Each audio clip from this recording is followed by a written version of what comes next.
Look at the Ooni of Ife. You can't do a party without him being there. He's there. Welcome to the tradition. Front and center. Welcome to the. Eléyìí wá ga jù o. Gbogbo ọmọ Yorùbá ẹ súnmọ́ bí o. Ọ̀rọ̀ ńlá rèé o. Ṣó yẹ ká ṣe máa pe àwọn ọba yìí òde òní lọ́ba ṣá àbí báwo ni? Nítorí ọ̀nà tó ń gbà yọ wọ́n lóríṣiríṣi, tó ń gbà yẹ̀yẹ́ àwọn kábíyèsí lóríṣiríṣi. Kódà gọ́vnà Yàyà Bello ti ìlú Kogi ṣẹ̀ṣẹ̀ yọ ọba mẹ́ta bíi jìgá náà ṣe yọ wọ́n. Wọ́n yọ Alhaji Abdulrasaq Isa Koto, Oyimege Igu Cotton Karfe, Sambola Ojo, Diolu Mangogo of Mangogo, and Samuel Adayi Onimisi, the Obobayi of Emani. Abẹ́rí bó ṣe yọ àwọn mẹ́tẹ̀ẹ̀ta yìí ẹ̀tàn sì máa rọ́pò wọn. Abájọ tí Seun Kuti náà fi ń mú àwọn kábíyèsí wa ṣeré tó fi wọ́n dàpárá. Bẹ́ẹ̀ náà ni àfáà kan àfáà Jackman tó sọ pé gbogbo àwọn ọba yìí kò sí èyí tó tó ọba Ìlọrin nínú gbogbo wọn. Bọ̀ tó bá yẹ pé àwọn kábíyèsí yìí wọ́n fira wọn sí ipò ọ̀wọ̀ ni kò yẹ kí àwọn ẹ̀gbin yìí kó máa ta lé wọn. Kò tiẹ̀ wá sí ọ̀wọ̀ mọ́ fún orí adé, kò sọ́wọ̀ mọ́ fórí adé láyé tá a wà yìí, kò dàbí ayé àtijọ́ táwọn èèyàn respect àwọn kábíyèsí. Ọ̀rọ̀ yìí gan kan kábíyèsí Ẹlẹ́gùṣì.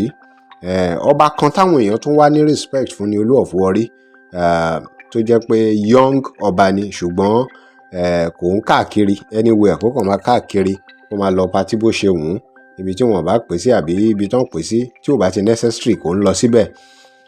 The question is ṣé àwọn ọba yìí wá lè máa stop, ṣé lè stop láti máa lọ gbogbo party kó máa rí wọn káàkiri nígbà tí wọn kì í ṣe baálẹ̀. Ìmí inú àwọn kábíyèsí yìí ti wà ní foreign land rí, wọ́n ti gbé England, wọ́n ti gbé àwọn advanced countries. Ṣé wọ́n ti rí ibi táwọn Queen of England, àwọn royalties, àwọn King Charles, àwọn ọba Saudi Arabia, ibi tí wọ́n ti káàkiri tó kàn lọ party tó ń ṣe bó ṣe wù wọ́n? Ó lágbára o. Tá a bá ní parọ́, ó yẹ kí wọ́n ṣe orientation fáwọn kábíyèsí ilẹ̀ Yorùbá kí wọ́n lè mọ̀ pé ìrìn àjò táwọn rìn àbí táwọn fẹ́ rìn nígbà tí wọ́n bá fẹ́ gba orí adé kò ń ṣe kékeré, nítorí pé bí èèyàn tó bá ti dádé ó ti dẹni tó yàtọ̀, ó ti yàtọ̀ sí ordinary person.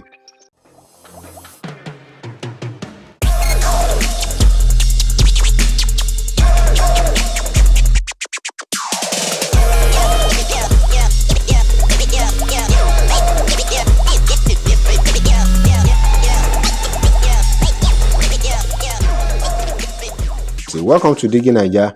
Remember to like, share and follow us. Nígbà tí Seun Kuti lè máa mú odidi Ooni of Ife tó lè máa mú ṣeré lórí tẹlifíṣàn, kí ló wá dé táwọn èèyàn àtàkì àfáà Jackman tó sọ̀rọ̀ níjọ́sí pé gbogbo ọba pátápátá tó dẹ̀ include Ooni of Ife pé kò sí ètò tó ọba Ìlọrin nínú wọn. Ẹ já gbọ́ ọ̀rọ̀ Seun Kuti lẹ́ẹ̀kan sí. Look at the Ooni of Ife. You can't do a party without him being there. He's there. Welcome to the tradition. Front and center. Welcome to the traditional So rulers. this is the issue with Africa, is not young people being young. All this youth noise. You're lying. Youth is not an ideology. Youth is a demographic. It's not an ideology. Youth has never made anything happen. Show me a country that was built by young people. Show me.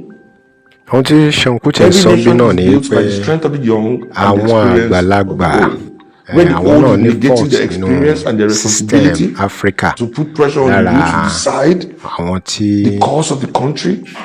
This is another travesty that we are perpetrating on young people in this country. So I mean, until we are really ready to look in the mirror and tell ourselves the truth, it is the older generation, the professionals, who are refusing to grow up. That is the problem here, not young people being young.